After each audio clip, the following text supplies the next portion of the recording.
Praise God. ದೇವರು ನಮ್ಮನ್ನು ಆಶೀರ್ವದಿಸಲಿ. ಯೇಸು ಕ್ರಿಸ್ತನ ಹೆಸರಿನಲ್ಲಿ ನಮಗೆ ಶುಭಾಶಯಗಳು. ದೇವರ ನಾಮಕ್ಕೆ ಮಹಿಮೆ ಉಂಟಾಗಲಿ. ನಮ್ಮ ಇಂದಿನ ಸಂದೇಶದ ಶೀರ್ಷಿಕೆ, ನಿಮ್ಮ ಕೆಲಸವು ದೇವರಿಗೆ ಆರಾಧನೆಯಾಗಲಿ. ಕೊಲೋಸಿಯವರಿಗೆ 3:23 ಹೇಳ್ತದೆ, ನೀವು ಯಾವ ಕೆಲಸವನ್ನು ಮಾಡಿದರೂ ಅದನ್ನು ಮನುಷ್ಯರಿಗೋಸ್ಕರವೆಂದು ಮಾಡದೆ ಕರ್ತನಿಗೋಸ್ಕರವೇ ಎಂದು ಮನಪೂರ್ವಕವಾಗಿ ಮಾಡಿರಿ. ಈ ಗ್ರಂಥವು ನಮಗೆ ಸೂಚಿಸುತ್ತದೆ, ನಾವೆಲ್ಲರೂ ಕಠಿಣ ಕೆಲಸಗಾರರಾಗಿರಬೇಕು.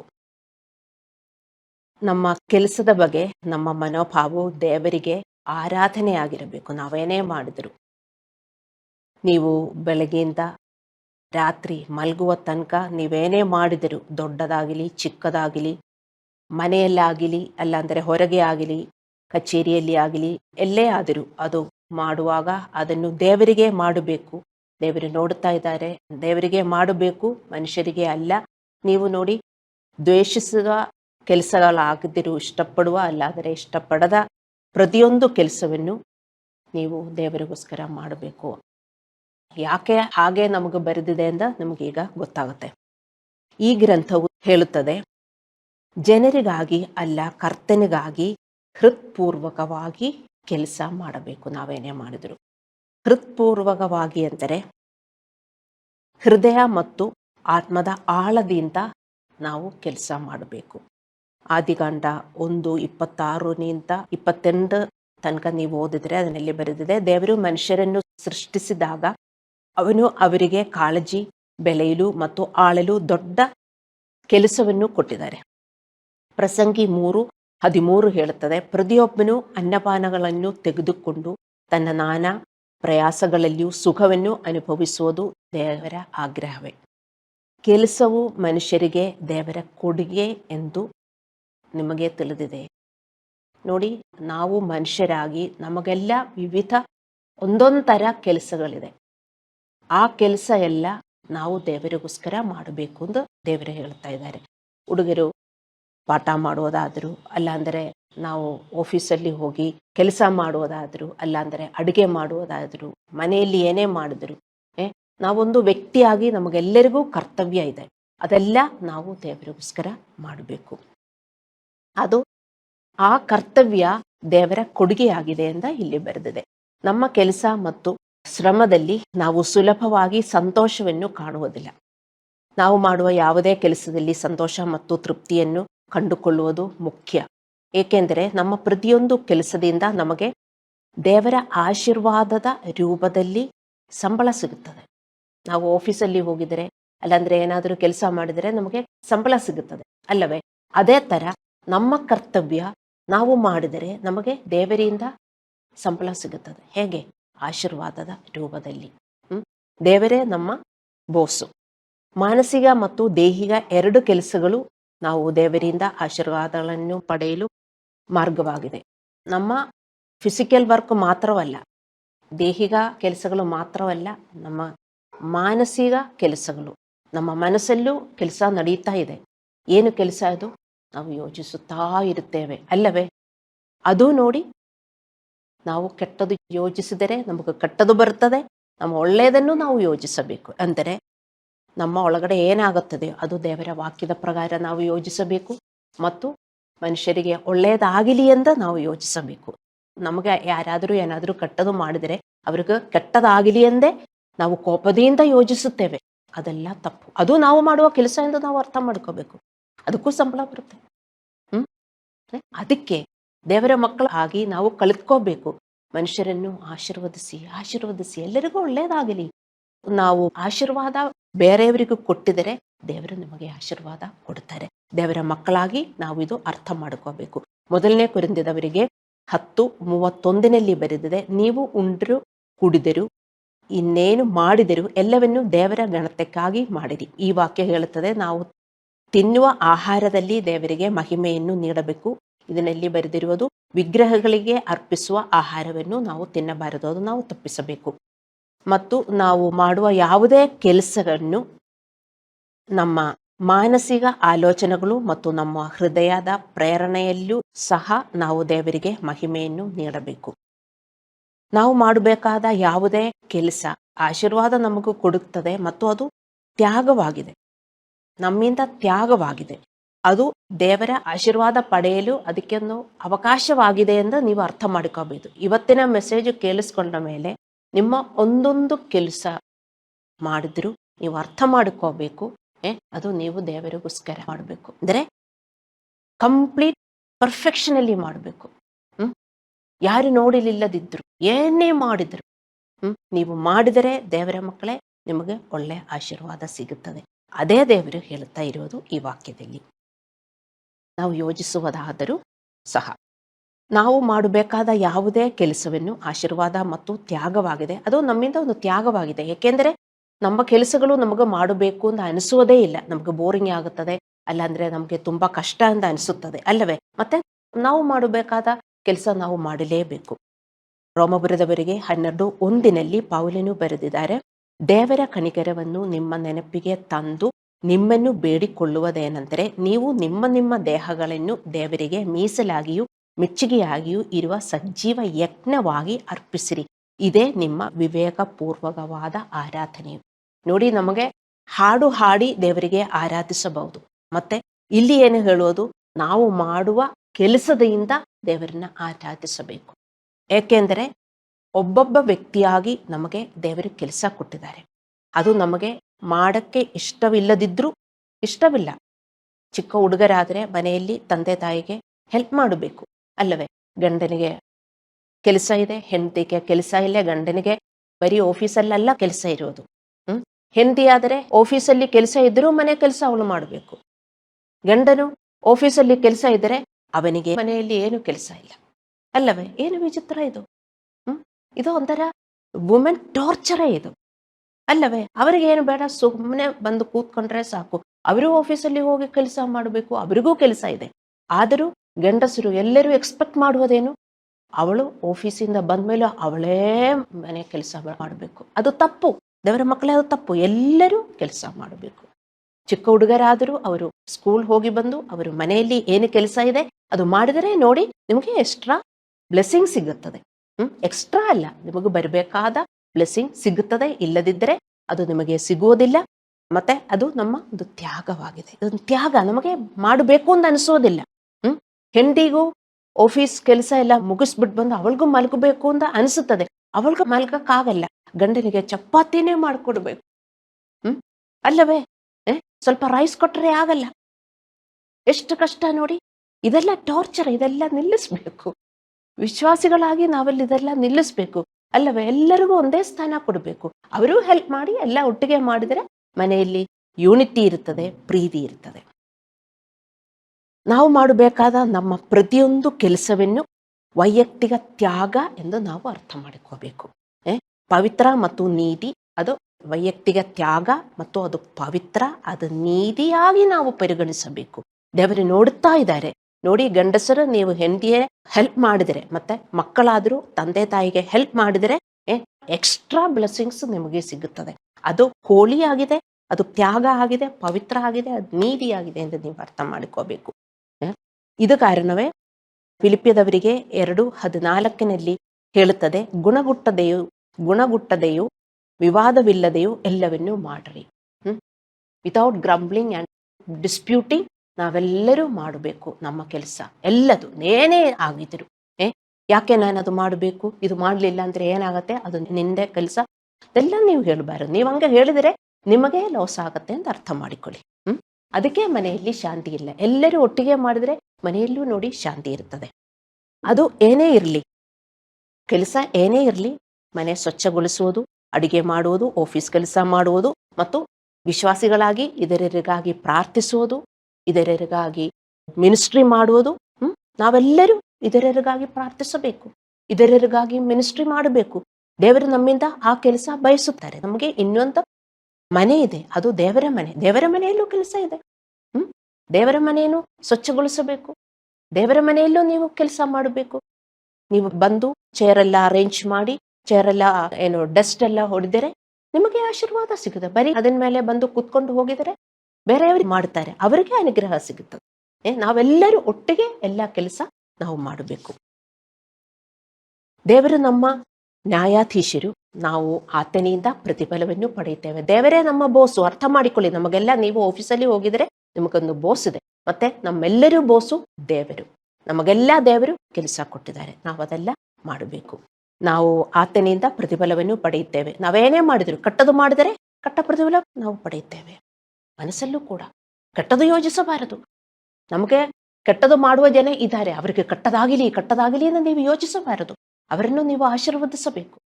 ದೇವರ ಚಿತ್ತ ಅವರಲ್ಲಿ ನೆರವೇರಿಸಬೇಕು. ಅವರು ನಿಮಗೆ ಕೆಟ್ಟದು ಮಾಡಿದರೆ ಕನ್ವಿಕ್ಷನ್ ಕೊಡಬೇಕು ಎಂದು ನೀವು ಪ್ರಾರ್ಥಿಸಬೇಕು. ನೀವು ಹೃದಯದಲ್ಲಿ ನಿಮ್ಮ ಮನಸ್ಸಲ್ಲಿ ಏನು ಕೆಲಸ ಮಾಡಿದರೂ ಅದಕ್ಕೂ ಪ್ರತಿಫಲ ಸಿಗುತ್ತದೆ ಎಂದು ನೀವು ಅರ್ಥ ಮಾಡಿಕೋಬೇಕು. ಕೀರ್ತನೆಗಳು 62:12 ಮತ್ತು ರೋಮಪುರದವರಿಗೆ 6:2, ಯೆರೆಮ್ಯ 31:16.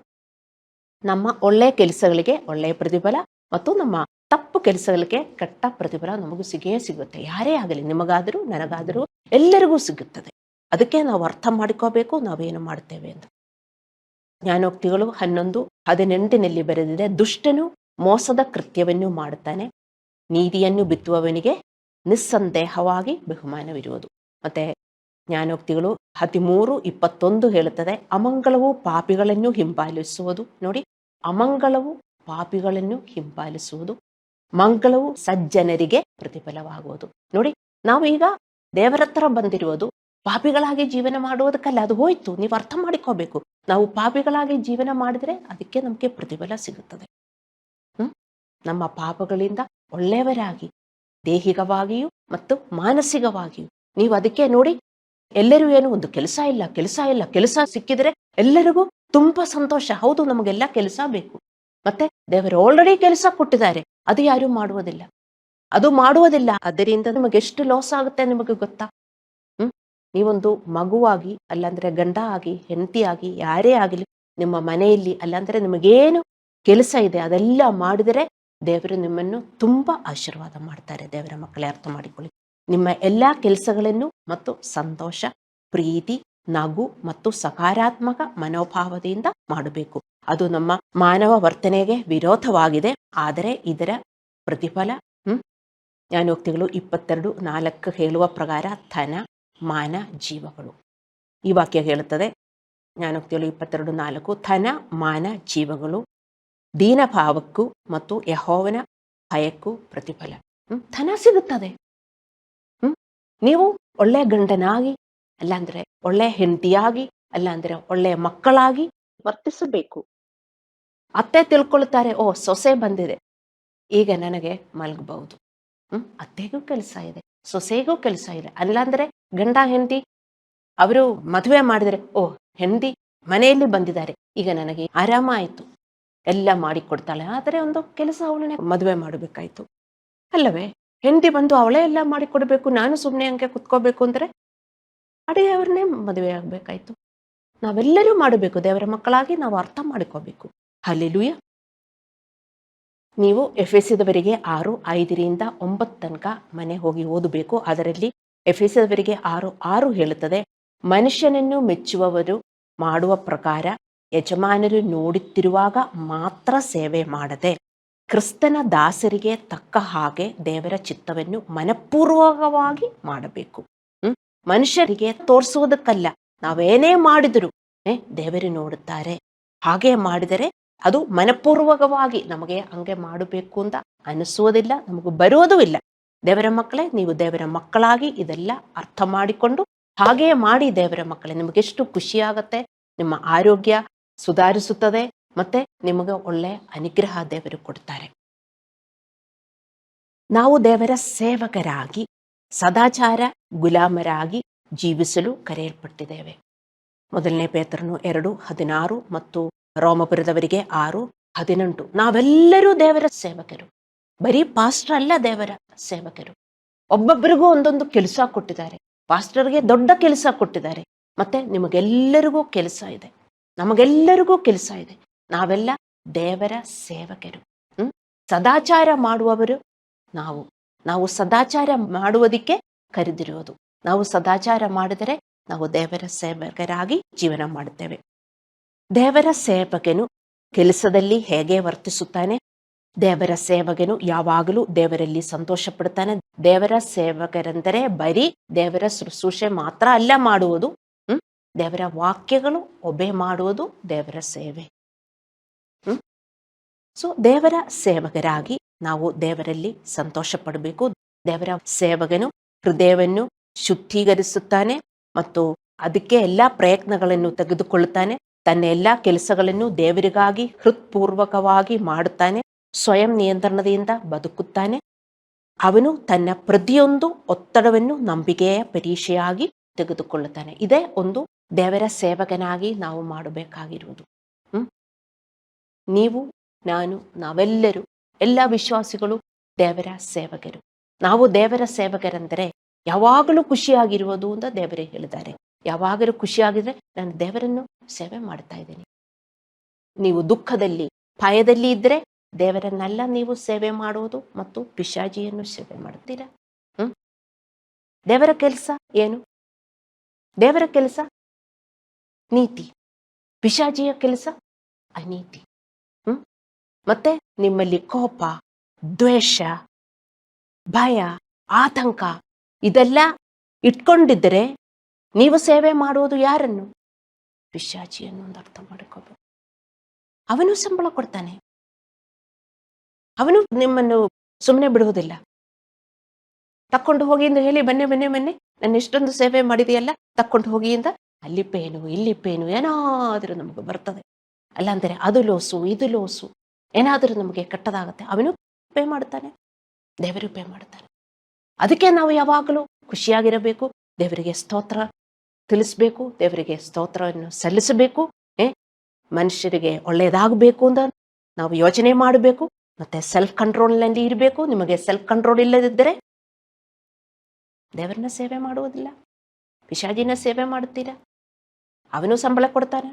ಅರ್ಥ ಮಾಡಿಕೊಳ್ಳಿ. ಒಂದು ದೇವರ ಮಕ್ಕಳಾಗಿ ನಾವು ಇದೆಲ್ಲ ಅರ್ಥ ಮಾಡಿಕೋಬೇಕು.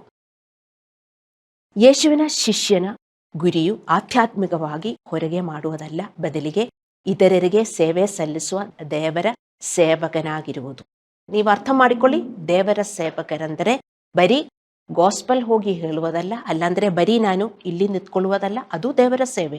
ಮತ್ತು ನಾನು ಮನೆಯಲ್ಲಿ ಹೇಗೆ ವರ್ತಿಸುತ್ತೇನೆ, ನನಗೆ ಅಲ್ಲಿ ಸೆಲ್ಫ್ ಕಂಟ್ರೋಲ್ ಇಲ್ಲ. ನನ್ನ ಗಂಡ ಏನಾದರೂ ಹೇಳಿದ್ರೆ ನಾನು ತುಂಬಾ ಕೋಪದಲ್ಲಿ ವರ್ತಿಸುತ್ತೇನೆ. ಅಲ್ಲಾಂದ್ರೆ ನಮ್ಮ ಮಕ್ಕಳೇನಾದರೂ ಕೆಲಸ ಮಾಡಲಿಲ್ಲ ಅಂದ್ರೆ ತುಂಬಾ ನಾನು ಬೈತೀನಿ ಅಂದರೆ ನಾನೇನು ಇಲ್ಲಿ ಮಾತ್ರ ದೇವರ ಸೇವಕ, ಮನೆಯಲ್ಲಿ ಏನು ಪಿಶಾಚಿ ಸೇವಕ. ಹಂಗೆ ಎಲ್ಲ ನಾವು ವರ್ತಿಸೋದು. ಎಲ್ಲಿ ಆದರೂ ನೀವು, ಆಫೀಸಲ್ಲಾದರೂ, ಮನೆಯಲ್ಲಾದರೂ, ಎಲ್ಲಿ ಆದರೂ ನೀವು ದೇವರ ಸೇವಕರಾಗಿ ಇರಬೇಕು. ಅರ್ಥವಾಯ್ತೆ? ನಾವು ಆಶೀರ್ವದಿಸಲ್ಪಡಲು ಮತ್ತು ಇತರರಿಗೆ ಆಶೀರ್ವಾದವಾಗಿರಲು ಕರೆಯಲ್ಪಟ್ಟಿದ್ದೇವೆ. ಇತರರನ್ನು ಆಶೀರ್ವದಿಸುವ ಮೂಲಕ ನಾವು ಆಶೀರ್ವದಿಸಲ್ಪಡ್ತೇವೆ. ವಿಶೇಷವಾಗಿ ನಮ್ಮ ಸಹವರ್ತಿಗಳಿಗೆ ಆಶೀರ್ವದಿಸುವ ಮೂಲಕ ನಾವು ಆಶೀರ್ವದಿಸಲ್ಪಡುತ್ತೇವೆ. ನಾವು ಬೇರೆಯವರಿಗೆ ಆಶೀರ್ವಾದ ಉಳ್ಳವರಾಗಿ ಜೀವನ ಮಾಡಬೇಕು. ಬೇರೆಯವರಿಗೆ ಬ್ಲೆಸ್ಸಿಂಗ್ ಉಳ್ಳವರಾಗಿ ಜೀವನ ಮಾಡಬೇಕು. ನಾವೇನು ಕೊಡ್ತೀವೋ ಅದೇ ನಮಗೆ ಸಿಗುವುದು. ನಾವೆಲ್ಲ ಕೊಡುವವರಾಗಿರಬೇಕು. ಬರೀ ಹಣ ಅಲ್ಲ. ನೀವು ಪ್ರೀತಿ ಕೊಟ್ಟರೆ ಪ್ರೀತಿ ನಿಮಗೆ ಸಿಗುತ್ತದೆ, ಕೋಪ ಕೊಟ್ಟರೆ ಕೋಪ ಸಿಗುತ್ತದೆ, ದ್ವೇಷ ಕೊಟ್ಟರೆ ದ್ವೇಷ ಸಿಗುತ್ತದೆ. ಹೇಗೆ? Pressed out, shaken together and running over to your love. ಯಾರೇ ಏನು ಮಾಡಿದರೂ ಸಹಿಸಿಕೊಳ್ಳುವುದಿಲ್ಲ, ನಿಮಗೆ ಅದೇ ವಾಪಸ್ ಸಿಗುತ್ತದೆ. ದೇವರ ಮಕ್ಕಳೇ, ಅರ್ಥ ಮಾಡಿಕೊಳ್ಳಿ. ನಾವು ಕೊಡುವವರಾಗಿರಬೇಕು. ಅದೇ ದೇವರ ಸೇವೆ. ಅರ್ಥವಾಯ್ತೆ? ದೇವರ ಸೇವೆ ಏನು ಅಂತ. ನೀವು ಗಾಸ್ಪೆಲ್ ಹೇಳಕ್ಕೆ ಹೋಗಿರಬಹುದು, ಆದರೆ ದಾರಿಯಲ್ಲೇ ಎಲ್ಲರನ್ನು ಬೈದ್ಬಿಟ್ಟು ನೀವು ಹೋಗ್ತೀರಾ.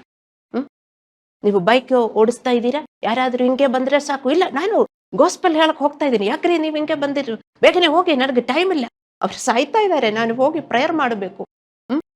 ಅವರನ್ನು ಬೈದ್ಬಿಟ್ಟು ಸಾಯವರನ್ನ ಎಬ್ಬಿಸಕ್ಕೆ ನೀವು ಹೋಗ್ತಾ ಇದ್ದೀರಿ. ಹಿಂಗೇನ ದೇವರ ಸೇವಕರು ಅಲ್ಲ. ಎಲ್ಲಾದರೂ ನಾವು ದೇವರ ಸೇವಕರಾಗಿ ಜೀವನ ಮಾಡಬೇಕು. ಹಲ್ಲೆಲೂಯಾ.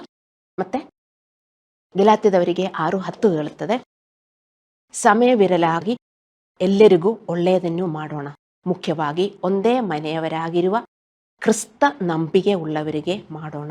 ನೋಡಿ, ತೀತನಿಗೆ 2:14 ಹೇಳುತ್ತದೆ, ನಾವು ಒಳ್ಳೆಯ ಕಾರ್ಯಗಳಿಗಾಗಿ ಉತ್ಸಾಹ ಉಳ್ಳವರಾಗಿರಬೇಕು. ಅದಕ್ಕೆ ನಮ್ಮನ್ನು ಕರೆಯಲ್ಪಟ್ಟಿದ್ದೇವೆ. We should be zealous for good work. ನಾವು ಒಳ್ಳೆಯ ಕಾರ್ಯಗಳಿಗಾಗಿ ಉತ್ಸಾಹ ಉಳ್ಳವರಾಗಿರಬೇಕು. ಏನು ಒಳ್ಳೆಯ ಕಾರ್ಯಗಳು? ಬಡವರಿಗೆ ಸ್ವಲ್ಪ ದುಡ್ಡು ಕೊಡುವುದಲ್ಲ ಒಳ್ಳೆಯ ಕಾರ್ಯಗಳು. ಇಲ್ಲಾಂದ್ರೆ ನಿಮ್ಮ ಬರ್ತ್ಡೇಗೆ ಒಂದು ದೇವಸ್ಥಾನದಲ್ಲಿ, ಅಲ್ಲಾಂದ್ರೆ ಯಾರಿಗಾದರೂ ಸ್ವಲ್ಪ ದುಡ್ಡು ಕೊಡುವುದು, ಅಲ್ಲಾಂದ್ರೆ ಒಂದು ಒಳ್ಳೆ ಬಟ್ಟೆ ಕೊಡುವುದು ಅಲ್ಲ ಒಳ್ಳೆಯ ಕೆಲಸ. B jealous for good works. ನಿಮ್ಮ ಮನೆಯಲ್ಲಿ ನಿಮಗೆ ತುಂಬಾ ಒಳ್ಳೆಯ ವರ್ಕ್ ಇದೆ ಗೊತ್ತಾ? ಮನೆಯಲ್ಲೇ ಎಷ್ಟೊಂದು ಕೆಲಸ ಇದೆ, ಅದೆಲ್ಲ ಮಾಡ್ರಿ.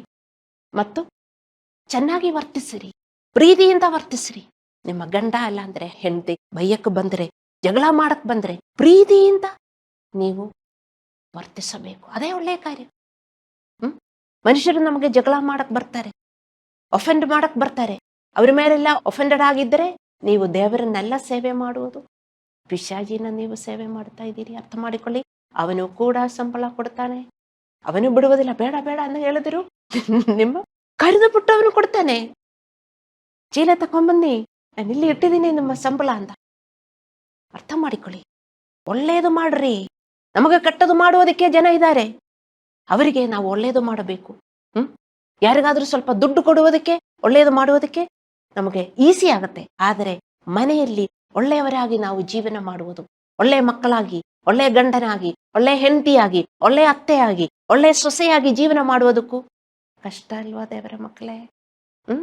ಇದಕ್ಕೆ ನಮ್ಮನ್ನು ಕರೆದಿರುವುದು.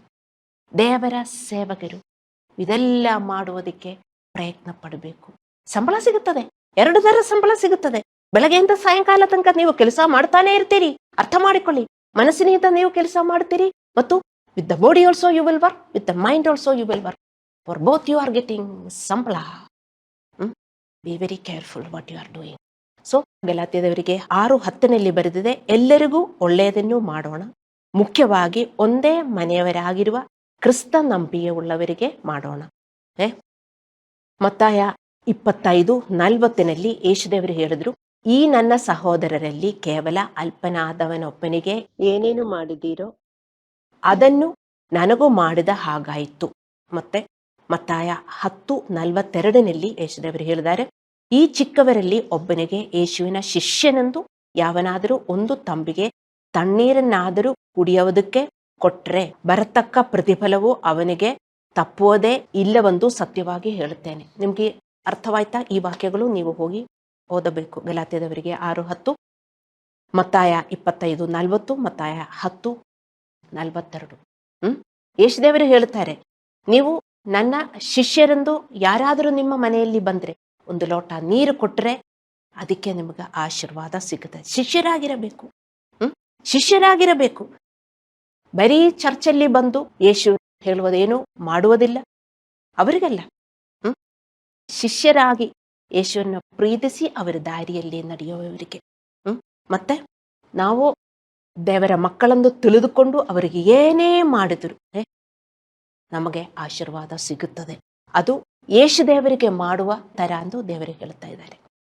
ಅರ್ಥ ಮಾಡಿಕೊಳ್ಳಿ. ಮತ್ತು ಅರಸುಗಳ 2ನೇ ಪುಸ್ತಕ 4:8-37 ನೀವು ಹೋಗಿ ಓದಿದರೆ ಇದರಲ್ಲಿ ಬರೆದಿದೆ, ಒಂದು ಮಹಿಳೆ, ಒಂದು ವೆಲ್ದಿ ವುಮನ್, ಶೂನಮೈಟ್ ವುಮನ್, ದೇವರ ಪುರುಷ ಎಲೀಷನಿಗೆ ಆದಿತ್ಯವನ್ನು ತೋರಿಸಿದಾಗ ಪಡೆದ ಬಹುಮಾನ. ಎಲೀಷನು ದೇವರ ಪುರುಷನಾಗಿದ್ದರು. ಅದು ತಿಳಿದ ಈ ಸ್ತ್ರೀಯು ಅವನಿಗೆ ತನ್ನ ಮನೆಯಲ್ಲಿ ವಸತಿ ಮತ್ತು ಆಹಾರವನ್ನು ಕೊಟ್ಟಳು. ಅವಳು ದೇವರ ಪವಾಡಗಳನ್ನು ಪಡೆದಳು. ಅದು ನಮ್ಮ ತಿಳುವಳಿಕೆಯಿಂದ, ಮಾನವ ತಿಳುವಳಿಕೆಯಿಂದ ಮೀರಿದೆ. ನೀವಿದು ಓದಿದರೆ ಅರ್ಥವಾಗುತ್ತದೆ. ಒಂದು ಮಹಿಳೆ, ಅವಳು ಮನೆಯಲ್ಲಿ ಬರಲಿಲ್ಲ, ಅವಳು ಕರೆದು ಮನೆಯಲ್ಲಿ ವಾಸ ಮಾಡುವುದಕ್ಕೆ ಜಾಗ ಕೊಟ್ಟಿದ್ದಾಳೆ ಮತ್ತು ಅವರನ್ನು ಶುಶ್ರೂಷಿಸಿದ್ದಾಳೆ. ಯಾಕೆ? ಅವನೊಂದು ದೇವರ ಶುಶ್ರೂಷಕನು ಅಂತ ಗೊತ್ತಾಯಿತು. ಈಗ ದೇವರ ಶುಶ್ರೂಷಕರನ್ನು ಯಾರು ನೋಡುವುದೇ ಇಲ್ಲ. ಅವಳಿಗೆ ದೇವರು ಪವಾಡಗಳು ಮಾಡಿದ್ದಾರೆ. ಅವಳೊಂದು ವೆಲ್ದಿ ವುಮನ್ ಆಗಿತ್ತು, ರಿಚ್ ವುಮನ್ ಆಗಿತ್ತು, ಸಾವಗಾರರು. ಅವಳ ಮನೆಯಲ್ಲಿ ಸಾಕಷ್ಟು ರೂಮ್ಸ್ ಇದೆ, ಆದರೂ ಒಂದು ಸೆಪ್ರೇಟ್ ರೂಮ್ ಮಾಡಿ ಮೇಲೆ ಎಲ್ಲಿಂದ ನನಗೆ ಗೊತ್ತಿಲ್ಲ, ಒಂದು ರೂಮ್ ಮಾಡಿ ಅವರಿಗೆ ವಾಸ ಮಾಡುವುದಕ್ಕೆ ಜಾಗ ಕೊಟ್ಟಿದ್ದಾರೆ. ನೋಡಿ ಹೆಂಗೆ ಒಂದು ದೇವರ ಶುಶ್ರೂಷಕನನ್ನ ಆದರಣೆ ಮಾಡಿದ್ದಾರೆ ಹ್ಮ್ ನಾವು ದೇವರ ಮಕ್ಕಳಿಗೂ ಮತ್ತು ದೇವರ ಲೀಡರ್ಸ್ಗೂ ನಾವು ಹೇಗೆ ಬಹುಮಾನ ಕೊಡ್ತೀವೋ, ಹೇಗೆ ಅವರ ಮೇಲೆ ನಾವು ಪ್ರೀತಿ ತೋರಿಸುತ್ತೇವೆ, ಅದೆಲ್ಲ ದೇವರಿಗೆ ಕೊಡುವ ತಂಗಿ. ನೀವು ಅರ್ಥ ಮಾಡ್ಕೋಬೇಕು. ಅದಕ್ಕೆಲ್ಲ ನಮಗೆ ಸಾಕಷ್ಟು ಪ್ರತಿಫಲ ಸಿಗುತ್ತದೆ. ಇವತ್ತು ನಾವು ದೇವರ ಸೇವೆ ಮಾಡಲು ಮತ್ತು ಹೆಚ್ಚಿನ ಆಶೀರ್ವಾದಗಳನ್ನು ಪಡೆಯಲು ಸುಯೋಗವನ್ನು ಹೊಂದಿದ್ದೇವೆ. ನೋಡಿ, ನಾವೇನೇ ಕೆಲಸ, ಒಳ್ಳೆ ಕೆಲಸ ಮಾಡಿದರೂ ನಮಗೆ ಪ್ರತಿಫಲ ಸಿಗುತ್ತದೆ. ನೀವು ಅದಕ್ಕೆ ಒಂದು ವಿಶ್ವಾಸಿಯಾಗಬೇಕಾಗಿಲ್ಲ. ನಮಗೇ ಗೊತ್ತು, ಏನಾದರೂ ಒಳ್ಳೆ ಕೆಲಸ ಮಾಡಿದರೆ ನಮಗೆ ಒಳ್ಳೆಯದು ಬರ್ತದೆ ಅಂತ. ಯಾಕೆ ಎಲ್ಲರೂ ಬಡವರಿಗೆಲ್ಲ ಬಟ್ಟೆ ಕೊಡುವುದು, ಮತ್ತೆ ಬೇರೆ ಒಳ್ಳೆ ಕೆಲಸ ಎಲ್ಲ ಮಾಡೋದು ಇದಕ್ಕೆ? ದೇವರ ಆಶೀರ್ವಾದ ಬರುವುದಕ್ಕೆ, ಅಲ್ಲವೇ? ಮತ್ತೆ ನಾವು ದೇವರ ಮಕ್ಕಳಿಗೆ ಇದೆಲ್ಲ ಕೊಟ್ಟಿದರೆ, ನಮಗೆ ಇನ್ನೊಂದು ಮನೆ ದೇವರು ಕೊಟ್ಟಿದ್ದಾರೆ. ಆ ಮನೆಯಲ್ಲಿ ಶುಶ್ರೂಷೆ ಮಾಡಿದರೆ, ನಮಗೊಬ್ಬೊಬ್ಬರಿಗೆ ಶುಶ್ರೂಷೆ ಮಾಡಿದರೆ ದೇವರಿಗೆ ಮಾಡುವ ತರ ನಮಗಿನ್ನೂ ಆಶೀರ್ವಾದ ಸಿಗುತ್ತದೆ. ನೋಡಿ, ಅರ್ಥ ಮಾಡಿಕೊಳ್ಳಿ. ಸೊ ಈ ಆಶೀರ್ವಾದಗಳನ್ನು ಪಡೆಯುವ ಸುಯೋಗವನ್ನು ನಾವು ಹೊಂದಿದ್ದೇವೆ. ನಾವು ದೇವರ ನಿಜವಾದ ಮತ್ತು ನಿಷ್ಠಾವಂತ ಸೇವಕರಾಗಿದ್ದರೆ ನಾವು ನಮ್ಮ ತಿಳುವಳಿಕೆಯನ್ನು ಮೀರಿ ಆಶೀರ್ವದಿಸಲ್ಪಡ್ತೇವೆ. ಮತ್ತೆ ಚರ್ಚಲ್ಲಿ ಬಂದು ಯಾರನ್ನೂ ಪರಿಚಯ ಇಲ್ಲ, ಹಂಗೆ ಹೋಗಿದರೆ, ಚರ್ಚಲ್ಲಿ ಚೇರ್ ಇದೆ, ಅದೊಂದು ಸರಿಯಾಗೂ ಇರಲಿಲ್ಲ, ಅದು ಹಂಗೆ ಇಟ್ಬಿಟ್ಟು ಯಾರಾದ್ರೂ ಬಂದಿಟ್ಕೊಳ್ತಾರೆ, ನಾನು ಅದಕ್ಕೆ ನೋಡಬೇಕು, ಹಂಗೆಲ್ಲ ಹೋಗ್ಬಾರದು ದೇವರ ಮಕ್ಕಳೇ. ಚರ್ಚಲ್ಲಿ ಏನು ಕೆಲಸ ಇದೆ ಅದು ನೀವು ನೋಡಿ. ದೇವರ ಮನೆ ಇದು, ನಿಮ್ಮ ಮನೆಗಿಂದು ಜಾಸ್ತಿ ಚರ್ಚ್ ಮನೆ ನೀವು ನೋಡಿ ಮಾಡಿದರೆ ದೇವರ ಒಂದೊಂದು ಕೆಲಸ ನೀವು ಮಾಡುವುದು ನೋಡ್ತಾ ಇದ್ದಾರೆ. ಅದು ನಿಮಗೆ ಆಶೀರ್ವಾದ ಸಿಗುತ್ತದೆ. ವಿಶ್ವಾಸಿಗಳು ಎಷ್ಟೊಂದು ಆಶೀರ್ವಾದ ಅವರಿಗೆ ಕಳೆದು ಹೋಗ್ತಾ ಇದೆ. ನಿಮಗೆ ಅರ್ಥವಾಯ್ತಾ ದೇವರ ಮಕ್ಕಳೇ? ಯಾಕೆ ಅವರು ವಚನಗಳು ಓದುವುದಿಲ್ಲ? 2 ತಿಮೋಥಿಯನಿಗೆ 2:12 ಬರೆದಿದೆ, ನಾವು ಆತನೊಡನೆ ಸತ್ತಿದರೆ ಆತನೊಡನೆ ಜೀವಿಸುವೆನು, ಸಹಿಸಿಕೊಳ್ಳುವವರಾದರೆ ಆತನೊಡನೆ ಆಳುವೆನು. ನಾವು ಈ ಜಗತ್ತಿನಲ್ಲಿ ಅನೇಕ ತೊಂದರೆಗಳನ್ನು ಎದುರಿಸುತ್ತೇವೆ. ನಾವು ಆತನೊಡನೆ ಸಹಿಸಿಕೊಳ್ಳುವವರಾಗಿದ್ದರೆ, if we suffer with him we will endure, if we endure with him we will live. ನಾವು ಆತನೊಡನೆ ಸಹಿಸಿಕೊಳ್ಳುವವರಾಗಿದ್ದರೆ ಆಳುವೆನು. ಈ ಜಗತ್ತಿನಲ್ಲಿ ನಮಗೆ ಎಷ್ಟೊಂದು ತೊಂದರೆಗಳಿದೆ. ತೊಂದರೆಗಳು ಒಂದಲ್ಲ ಒಂದು ಬಂದೇ ಬರುತ್ತದೆ ದೇವರ ಮಕ್ಕಳೇ, ಎಲ್ಲರಿಗೂ ಬರುತ್ತದೆ. ಆದರೆ ನೀವದು ಅಯ್ಯೋ ಸಾಕು ಸಾಕು, ನಾನು ಎಷ್ಟೊಂದು ಸಹಿಸ್ಕೋಬೇಕು, ನನಗಿಂಗೆ ಜೀವನ ಮಾಡೋಕ್ಕಾಗಲ್ಲ. ಎಲ್ಲಿ ಹೋಗ್ತೀರಿ ನೀವು? ಯೇಸುದೇವರನ್ನು ಬಿಟ್ಟು, ಚರ್ಚ್ ಬಿಟ್ಟು ನೀವು ಬೇರೆ ಕಡೆ ಹೋಗಿದರೆ ನಿಮಗೆ ಪ್ರಾಬ್ಲಮ್ಸ್ ಏನು ಬರುವುದಿಲ್ಲ. ತುಂಬ ಜನ ಹಂಗೆ ಮಾಡ್ತಾರೆ. ಅಯ್ಯೋ, ನಾನು ಯೇಸುದೇವರ ಹತ್ರ ಬಂದು ಆದರೂ ನನ್ನ ಕಷ್ಟಗಳೇನು ಇನ್ನೂ ಕಮ್ಮಿ ಆಗಲಿಲ್ಲ, ನನಗೆ ಬೇಡಪ್ಪ ಈ ದೇವರು ಅಂತ ಹೇಳಿ ತುಂಬ ಜನ ಹೋಗಿದ್ದಾರೆ. ಹೋಗಿದ್ರೆ ನಿಮ್ಗೇನಾದರೂ ಸಿಗುತ್ತದ? ಈ ಲೋಕದಲ್ಲಿ ಎಲ್ಲರಿಗೂ ಕಷ್ಟ ಇದೆ. ಆದರೆ ನಾವು ಅದನ್ನ ನಡುವೆ ಎಲ್ಲ ದೇವರನ್ನು ಸೇವೆ ಮಾಡಿದರೆ ಅಂದರೆ ಅರ್ಥ ಮಾಡಿಕೊಳ್ಳಿ, ಸದಾಚಾರ ಮಾಡಿದರೆ ಕೋಪ ಬರ್ತದೆ, ಕಹಿ ಬರ್ತದೆ, ಅಸೂಯೆ ಬರ್ತದೆ. ಇಲ್ಲ, ನಾನು ಒಂದು ದೇವರ ಸೇವಕನಾಗಿ ನಾವು ಅಸೂಯೆ ಪಡಬಾರದು, ದೇವರ ಸೇವಕನಾಗಿ ನಾವು ಕೋಪ ಮಾಡಬಾರದು, ದೇವರ ಸೇವಕರಾಗಿ ನಾವು ಭಯದಲ್ಲಿ, ಆತಂಕದಲ್ಲಿ ಇದನ್ನೆಲ್ಲ ಇರಬಾರದು. ಈ ಪಾಪಗಳಲ್ಲಿ ನಾವು ಇದ್ದರೆ ನಾವು ಪಿಶಾಚಿಯನ್ನು ಸೇವೆ ಮಾಡ್ತೀರಿ ಅಂತ ಅರ್ಥ ಮಾಡ್ಕೋಬೇಕು. ಸೊ ಸಹಿಸಿಕೊಳ್ಳುವವರಾಗಿದ್ದರೆ ಆತನೊಡನೆ ಆಳುವೆನು. ನಾವು ಸಹಿಸಿಕೊಂಡರೆ ಮಾತ್ರ ದೇವರ ಸೇವಕರಾಗಿ ನಾವು ಬದುಕುತ್ತೇವೆ. ನೀವು ದೇವರ ಸೇವಕರೆಂದು ಹೇಳಿ ಒಂದೊಂದು ಕೆಲಸ ಮಾಡ್ತಾ ಇರಬೇಕು. ಮತ್ತೆ ಒಂದೊಂದು ಕಷ್ಟ ಬಂದಾಗು ಯಾಕೆ ದೇವರೇ ನನಗೆ ಇನ್ನೊಂದು ಕಷ್ಟ ಹೇಳಬಾರ್ದು. ಏನೇ ಕಷ್ಟ ಬಂದ್ರು ದೇವರ ಸೇವಕರಾಗಿರ್ರಿ. ನಿಮಗೆ ಅರ್ಥವಾಯ್ತೆ? ಏನೇ ಕಷ್ಟ ಬಂದ್ರು ನೀತಿಯನ್ನು ಮಾಡುತ್ತಾ ಹೋಗಿ, ಸೆಲ್ಫ್ ಕಂಟ್ರೋಲ್ ಅನ್ನು ಮಾಡುತ್ತಾ ಹೋಗಿ, ನಮಗೊಳ್ಳೆಯದಾಗುತ್ತದೆ. ದೇವರ ಭಯದಿಂದ ದೇವರ ಮುಂದೆ ನಮಗೆ ಹಂಗೆ ಜೀವನ ಮಾಡೋಕ್ಕಾಗುತ್ತೆ. ಆದರೆ ಯೇಸು ದೇವರನ್ನು ಬಿಟ್ಟು ಹೋಗಿದರೆ ನಮಗೆ ಹಂಗೆ ಜೀವನ ಮಾಡೋಕ್ಕಾಗತ್ತಾ? ಇಲ್ಲ. ನಮ್ಮಲ್ಲಿ ಕಹಿ ಮಾತ್ರ ಬೆಳೆಯುತ್ತದೆ, ಕೋಪ ಮಾತ್ರ ಬೆಳೆಯುತ್ತದೆ, ನಿರಾಶೆ ಮಾತ್ರ ಬೆಳೆಯುತ್ತದೆ, ಆತಂಕ ಮತ್ತೆ ಭಯ ಮಾತ್ರ ಬೆಳೆಯುತ್ತದೆ ಅಲ್ವೇ? ನೀವು ಯೋಚನೆ ಮಾಡಿ. ಕಷ್ಟದಲ್ಲಿ ನೀವೇನು ಮಾಡ್ತೀರಾ? ದೇವರನ್ನು ಸ್ತೋತ್ರ ಮಾಡಿ, ದೇವರನ್ನು ಸೇವೆ ಮಾಡಿ, ದೇವರನ್ನು ಸ್ತೋತ್ರ ಮಾಡಿ, ದೇವರನ್ನು ಸೇವೆ ಮಾಡಿ ನೀವು ಹೋಗಿದರೆ ನಮಗೆ ಒಳ್ಳೆಯದಾಗುತ್ತದೆ. ನಿಮಗೆ ಖುಷಿ ಆಗುತ್ತದೆ, ಸಂತೋಷ ಆಗುತ್ತದೆ, ಸಮಾಧಾನ ಆಗುತ್ತದೆ, ರೋಗ ಬರುವುದಿಲ್ಲ, ಅರ್ಥ ಮಾಡ್ಕೊಳ್ಳಿ. ಇಲ್ಲದಿದ್ದರೆ ನಾವು ರೋಗದಲ್ಲೇ ಹಾದು ಹೋಗಬೇಕಾಗ್ತದೆ. ವಿಶ್ವಾಸಿಗಳಾಗಿ ನಮ್ಮ ಪ್ರತಿಫಲ ಮತ್ತು ಜೀವನದಲ್ಲಿ ಯಶಸ್ಸು ಇದರ ಮೂಲಕ ಮಾತ್ರ ಬರುವುದು. ಹೇಗೆ ದೇವರಲ್ಲಿ ನಾವು ಆಶೀರ್ವದಿಸಲ್ಪಡುವುದು? ದೇವರ ಮಕ್ಕಳೇ, ಅರ್ಥವಾಯಿತೆ? ದೇವರಲ್ಲಿ ಬಂದು ಎಲ್ಲರಿಗೂ ಒಂದು ಹೋಪ್ ಇದೆ. ದೇವರು ನನ್ನನ್ನು ಆಶೀರ್ವಾದ ಮಾಡುತ್ತಾನೆ ಅಂತ. ಹೇಗೆ ಆಶೀರ್ವಾದ ಮಾಡುವುದು? ದೇವರ ಸೇವಕನಾಗಿ ಜೀವನ ಮಾಡಿದರೆ ಮಾತ್ರ ನಾವು ಆಶೀರ್ವದಿಸಲ್ಪಡುವುದು.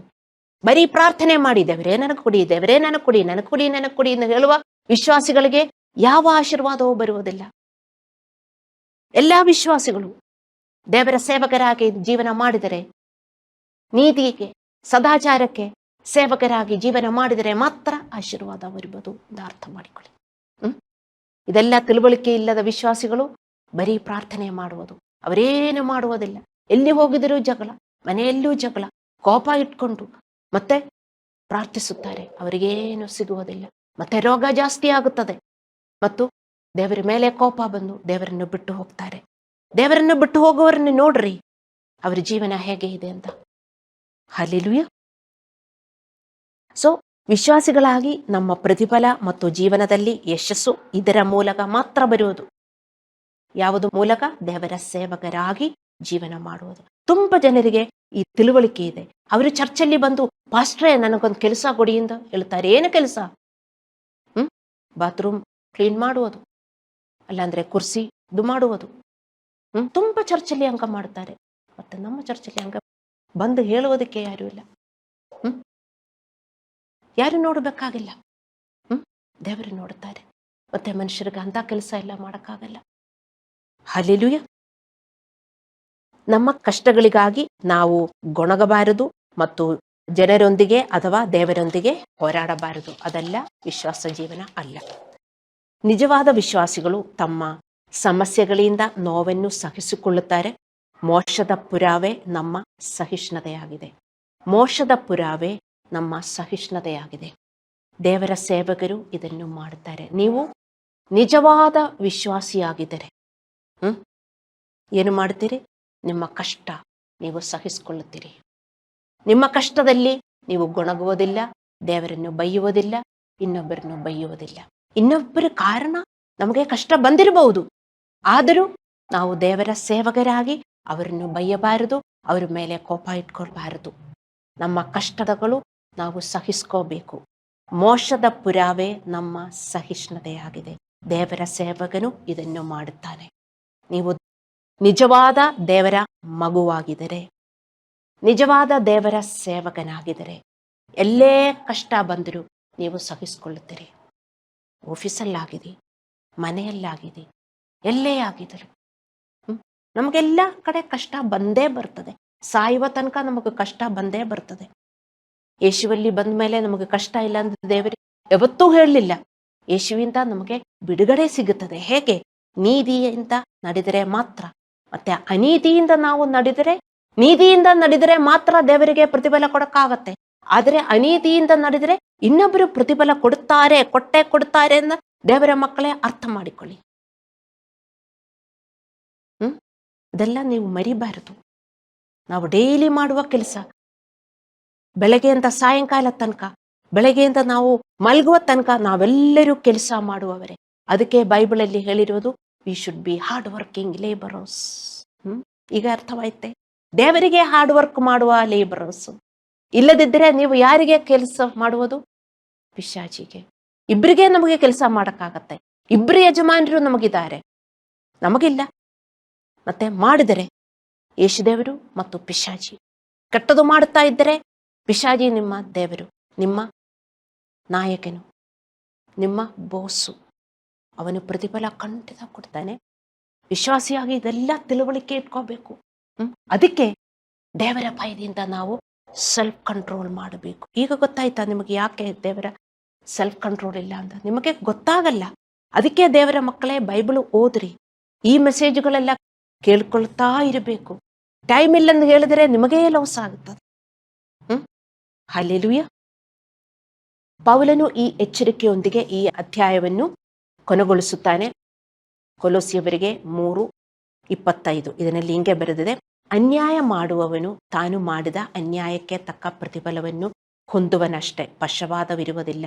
ನ್ಯಾಯ ಮಾಡುವವನು ಅಂದರೆ ಕಾನೂನುಬಾಹಿರವಾಗಿ ಅಥವಾ ಅಪ್ರಾಮಾಣಿಕವಾಗಿ ವರ್ತಿಸುವ ವ್ಯಕ್ತಿ. ಅನ್ಯಾಯವನ್ನು ಮಾಡುವವನು ಅಂದರೆ ಇಲ್ಲಿ ಬರೆದಿದೆ, ಅನ್ಯಾಯ ಮಾಡುವವನು ತಾನು ಮಾಡಿದ ಅನ್ಯಾಯಕ್ಕೆ ತಕ್ಕ ಪ್ರತಿಫಲವನ್ನು ಹೊಂದುವನಷ್ಟೇ, ಪಶ್ಚಾತ್ತಾಪವಿರುವುದಿಲ್ಲ.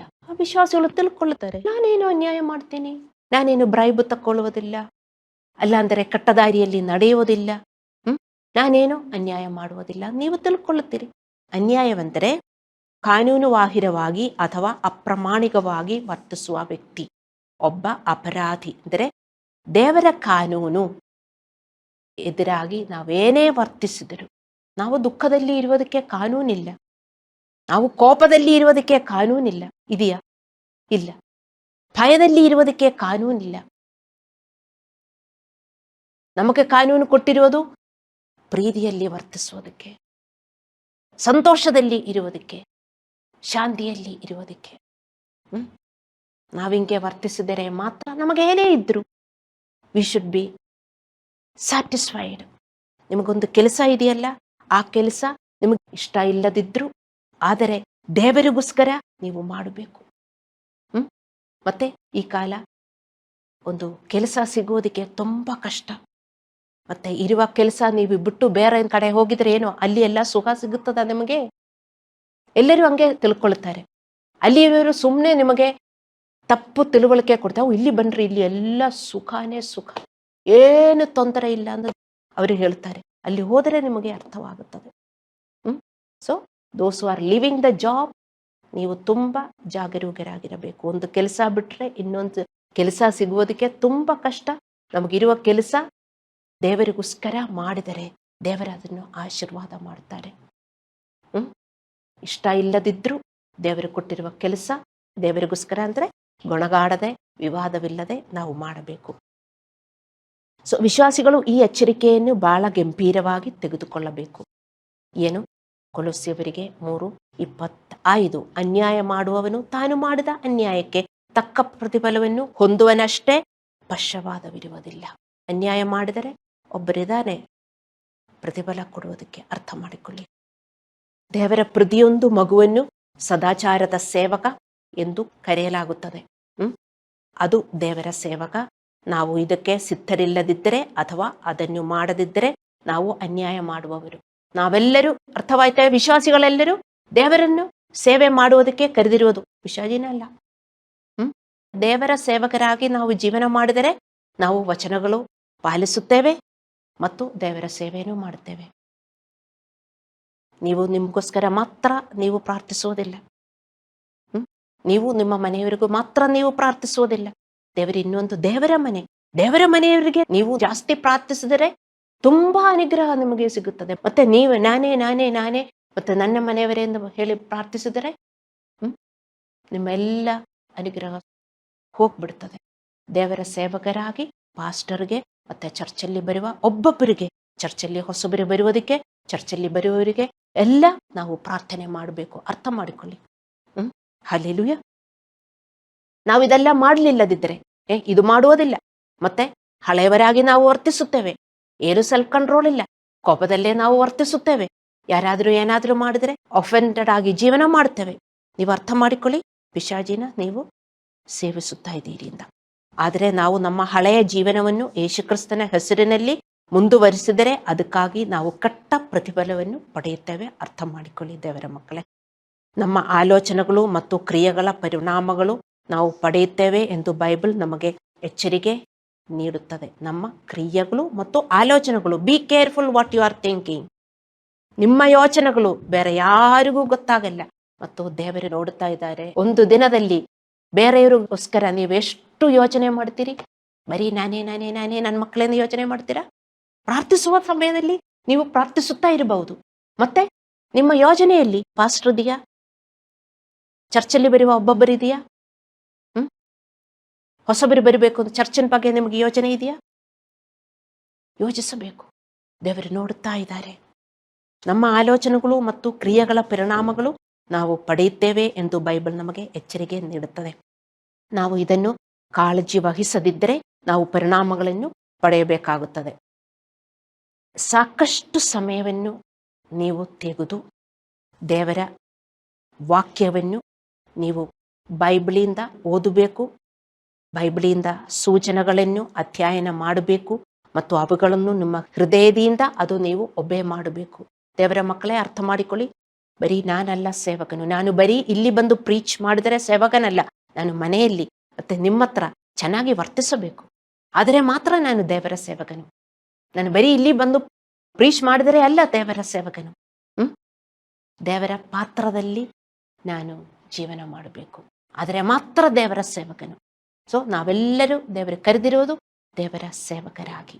ಅರ್ಥ ಮಾಡಿಕೊಳ್ಳಿ ದೇವರ ಮಕ್ಕಳೇ. ಸೊ ನೀವು ಬೈಬಲ್ ಓದಿ ನೀವೇನೇನು ಮಾಡಬೇಕು ಅಂತ ನಿಮಗೆ ಅರ್ಥವಾಗಬೇಕು.